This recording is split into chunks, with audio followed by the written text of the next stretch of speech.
বন্ধুরা, আশা করি সবাই ভালো আছেন। তো বন্ধুরা, এখন যে বিষয়টা নিয়ে কথা বলবো তো সেটা হলো সাকিব খানের বরবাদ ছবির একটা ফ্যানমেড পোস্টার বেরিয়েছে, সেটা কেমন লাগলো সেই বিষয় নিয়ে কথা বলবো। এবং তার পাশাপাশি বেশ কিছু ইন্ডিয়ান সিনেমা লেটেস্ট আপডেট আপনাদের সঙ্গে শেয়ার করার চেষ্টা করব। তো আশা করব ভিডিওটা খুবই ইন্টারেস্টিং হবে, ভিডিওটাকে আপনারা শেষ পর্যন্ত দেখতে থাকবেন। এবং চ্যানেলটায় যদি নতুন হয়ে থাকেন অবশ্যই আপনারা চ্যানেলটা সাবস্ক্রাইব করে নিয়ে পাশে বেল আইকনটা অবশ্যই প্রেস করে দেবেন। তো প্রথমে আসি সাকিব খানের আপকামিং সিনেমা বরবাদ। তো সেই ছবির ফ্যানমেড পোস্টারটা কেমন লাগলো। তো দেখুন, ফ্যানমেড পোস্টারগুলো কিন্তু সাকিব খানের যারা রয়্যাল ফ্যান রয়েছে তারা কিন্তু প্রত্যেকবারই কিন্তু সাকিব খানের যখন কোনো ছবি আসে সেই নিয়ে তারা কিন্তু ফ্যানমেড পোস্টার বার করে। এই বরবাদেও কয়েকটা পোস্টার বেরিয়েছিল, সেগুলো খুব ভালো ছিল। আজকে একটা পোস্টার বেরিয়েছে আমি দেখলাম, যেখানে সে একটা হাতে একটা ছুরির মতো রয়েছে এবং পুরো জায়গাটা রক্ত এবং বরবাদ লেখাটা রয়েছে এবং তার চোখ মুখের ইন্টেন্সিটি দারুণ লাগছে। পোস্টারটা আমার দারুণ লেগেছিলো। তো ফ্যানমেড এই পোস্টারগুলো নিয়ে আলোচনা করছি একটাই কারণ দেখুন, এটা কোনো অফিসিয়াল পোস্টার নয়, এরা নিজেদের মতো করে খেটে একটা পোস্টার বানাচ্ছে এবং সেই পোস্টারটা এত সুন্দর এত ঘ্যামা পোস্টারে অনেক সময় অফিসিয়াল পোস্টারের থেকে অনেকটা বেটার লাগে। তো এই পোস্টারটা আমার কিন্তু অসাধারণ লেগেছে। তো তোমাদের যদি ফ্যানমেড পোস্টারটা না দেখে থাকো অবশ্যই দেখো, এবং একটা কথা বলবো, তোমাদের পোস্টারগুলো কেমন লাগছে অবশ্যই জানিও। এবার আসি এক এক করে আপডেটগুলোর কথায়। তো প্রথম যে আপডেটটা নিয়ে কথা বলবো সেটা হচ্ছে শাহরুখ খানকে নিয়ে। তো শাহরুখ খান তিনি কিন্তু অমর কৌশিকের সাথে একটা কাজ করতে চলেছেন এবং যে কাজটা করতে চলেছেন সেই ছবিটা পুরো একটা অ্যাডভেঞ্চার ছবি হতে চলেছে।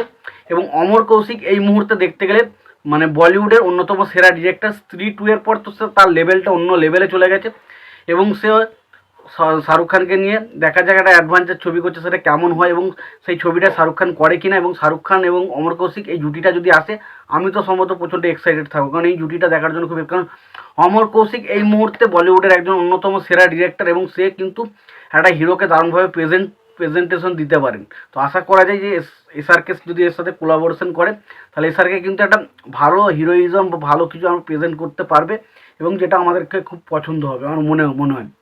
দ্বিতীয় যেটা বলবো আপডেট নিয়ে সেটা হচ্ছে পুষ্পা 2 নিয়ে। তো পুষ্পা 2 থেকে যে আপডেটটা উঠে আসছে, তো পুষ্পা 2 এর ট্রেলার কিন্তু নভেম্বর মাসের সেকেন্ড উইক করে আসতে পারে। তো দেখা যাক পুষ্পা 2 এর ট্রেলারটা কেমন হয়। তো পুষ্পা 2 কিন্তু নিয়ে তো কিন্তু মানুষ প্রচণ্ড এক্সাইটেড এবং যেদিনই আসবে সেদিন কিন্তু একটা বিরাট ঝড় উঠবে। এরপর যে আপডেটটা নিয়ে কথা বলা সেটা হচ্ছে বর্ডার 2 ছবিটা নিয়ে। তো বর্ডার 2 ছবির এক এক করে আমরা কারা কারা থাকছে, বরুণ ধাওয়ান, তারপর সানি দেওয়াল, অনেকের নামই জানতে পারছি। তবে ফাইনালি আজকে একজনের নাম আমরা জানতে পেরেছি, তিনি হলেন অহন শেট্টি। তো অহন শেট্টি তিনি কিন্তু সুনীল শেট্টির ছেলে। অহন শেট্টি এর আগে তিনি টারাপ বলে একটা ছবি করেছিলেন, সেই ছবিতে কিন্তু ভালো পারফর্ম করেছিল, বাট বক্স অফিসে সেইভাবে কালেকশন কিন্তু করতে পারেনি। তো আশা করা হয় যে বর্ডার 2 ছবিটা তার লাইফে একটা গ্রোথ আনবে।